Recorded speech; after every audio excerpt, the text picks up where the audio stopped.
Hi guys, Rachel Folden here with Folden Fast Pitch, and I just wanted to talk to you about something that I get very fired up and very passionate about, and that is the myth that ground balls will equate to more success than fly balls.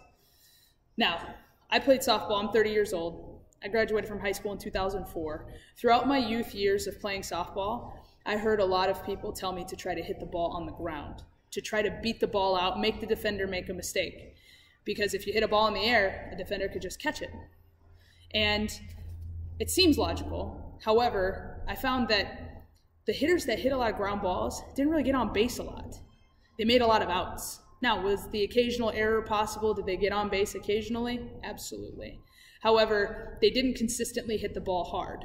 The girls that hit the ball hardest on the team hit a lot more doubles, triples, and home run. And those had to leave the infield on an upward angle. So when I see girls and they step into my cage, they'll get really angry when a ball hits the top of the cage. And I'm like, that's a good hit. And they're like, no, it wasn't. And I'm like, yes, it was. Why do I say that? Why should more girls learn to not fear the fly ball? Is because the fly ball is going to produce a higher batting average and a higher slugging percentage than a ground ball.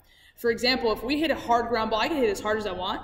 The absolute best result I'm going to get is a double down the line, and that's if someone makes a mistake. If I hit a hard ground ball, I'm going to get a single, and that's great, but I need 2 or 3 more singles to score a run. However, if I hit a double or a home run, I'm scoring in 1, maybe 2 at-bats. I score a lot quicker, I score a lot more runs, and you can score runs in bunches that way. When you hit a ground ball, you're only moving a runner up 1 base. So to me, a ground ball is a consolation prize. It's like, oh, okay, well, I tried to hit a ball in the air and I tried to hit it hard, but I got a ground ball. To me, it's a consolation prize. If ground balls are your goal, you better be a slapper and you better be a sub 3.0 to first base for that to be a consistent way to reach base. Because as I have been coaching in the years since my playing career has ended, I've found that defenders are unbelievable now. Girls are starting to field like major league players. They throw sidearm, gets the ball to first base quicker. They get to the ball quicker because they're taking strength and agility. They're taking conditioning classes. They're lifting weights. Girls are bigger, stronger, and faster now, and I love where softball is right now. And when you turn on the college game, you see a lot of balls leave the yard. So for me, what I want to see softball players do is stop fearing the fly ball. The fly ball to the left fielder or the fly ball to the center fielder, to me, is the same as grounding out to the shortstop. It didn't get the job done, but it means that you were very close to hitting a ball in the gap. And let's just play the pure numbers game. There is a first baseman, second baseman, shortstop, third baseman, and a pitcher all standing in the way of your ball in the infield. In the outfield, there's 3 people, and there's a lot of space out there. So to me, it would make sense to get the ball into the outfield, hit the ball in the air, and then you have a greater chance of reaching base. Also, you have a greater chance of hitting the ball for power.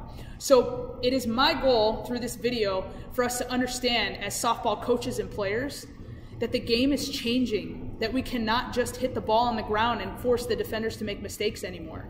To me, if you want to force defenders to make mistakes, that's what base running is for.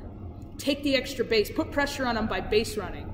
But if you have a bat in your hand and it's not a bunt sign that's called, swing away and swing with intent to hit the ball hard.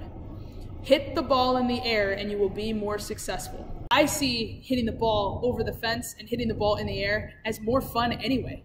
Who doesn't want to hit a dinger? That is the first question I ask every single lesson of mine that comes for the first time is, have you hit a dinger? And do you want to hit more of them? You will have a hard time making a college roster if you do not have at least the power potential to hit the ball out of the park. There are too many girls that can only hit singles.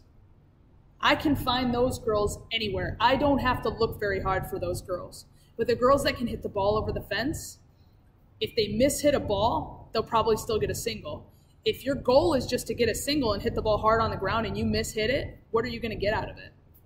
Thank you guys for watching this video. I appreciate it. I hope I've changed some hearts and minds today. Don't forget to subscribe to Folden Fast Pitch YouTube page. Check out all our other videos to learn how to hit the ball hard and far.